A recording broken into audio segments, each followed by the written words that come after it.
บอกว่าเธอเป็นคุณครูเรามันต่างกันไม่ว่ามองยังไงก็ไม่มีวันจะเข้ากันได้แต่คืนแรกที่เธอมาหากันเธอบอกก็ไม่เป็นไรแต่พกถุงยางมาเองเซมันบอกกันไปไม่อยากจะคิดเพราะชีวิตตอนนี้ก็ยังไม่มีใครบางคืนมันเหงาจนเช้าก็ยังไม่นอนจะรอเธอมาอ้อนคืนนี้นอนด้วยกัน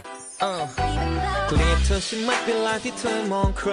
และเกลียดเธอทุกครั้งเวลาที่เดินออกไปยิ่งเกลียดมากก็ดึงจะน่ารักไปอย่าพึ่งรบกวนได้ไหมผมไม่ว่ายังไงผมก็ไม่แคร์ลองมองเธอดูอีกครั้ง Oh that's so over day ไปว่าเธอมันร้ายมึงฟังยังมึงงงเงินday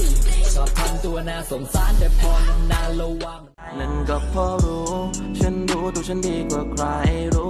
ว่าเธอน่ะดีต่อใจถึงเธอจะได้ต่อจีแต่ว่าไม่เป็นไรเธอก็ต้องไปอยู่ดีเพราะรู้ฉันรู้ตัวฉันดีกว่าใครรู้ว่าเธอน่ะดีต่อใจ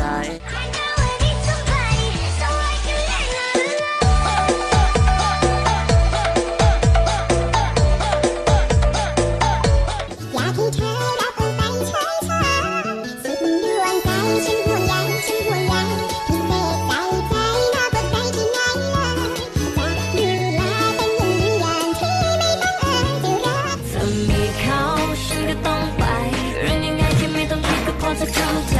เธอมาแค่ไหนมันก็คงไม่พออยาก